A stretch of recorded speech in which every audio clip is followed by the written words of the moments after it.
ఎర్రగొట్టే కారం రంగు రుచి ఆచి కారం పొడి. కూకట్పల్లి ఎమ్మెల్యే మాధవరం కృష్ణారావు తనపై చేసిన వ్యాఖ్యలకు కవిత కౌంటర్ ఇచ్చారు. తనను వ్యక్తిగతంగా టార్గెట్ చేయడం ఆయన ఫ్రస్ట్రేషన్ను బయటపెడుతోందన్నారు. ఆయన చేసిన అన్ని ఆరోపణలకు ఆధారాలతో సహా వివరణ ఇస్తానన్నారు.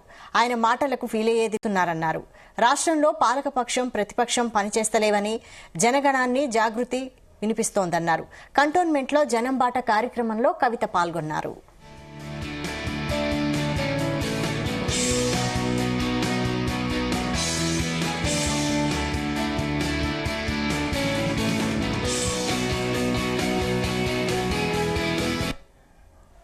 ఆయన చేసిన ఆరోపణలన్నిటికీ నేను సమాధానం చెప్తాను, అందులో వేరే అనుమానం ఏం లేదు. కానీ ఏదైతే వారు పర్సనల్గా అటాక్ చేశారో అది వారి ఫ్రస్ట్రేషన్ని బయట పెడుతుంది. నేను వారు చేసిన అన్ని ఆరోపణలకు కూడా 1-2 డేస్లో నీట్గా ప్రెస్ మీట్ పెట్టి ఆరోపణలన్నిటి కూడా సమాధానం ఇస్తాను. ఏదో ల్యాండ్ నేను గ్రాప్ చేసి అది అని చెప్పారు, అది అవుట్ రైట్గా విత్ డాక్యుమెంట్స్ నేను చెప్తాను. కానీ వారు వాడిన భాష కానీ వారు మాట్లాడిన తీరు కానీ డెఫినెట్గా వారి ఫ్రస్ట్రేషన్ని బయట పెడుతుంది. ఎందుకంటే 15 ఇయర్స్గా అక్కడ ప్రజలకు ఏవేవైతే వసతులు అందలేదో నేను వాటి గురించే మాట్లాడిన తప్ప వేరే ఏం మాట్లాడలేదు. సో వారి ఫ్రస్ట్రేషన్ వారు బయట.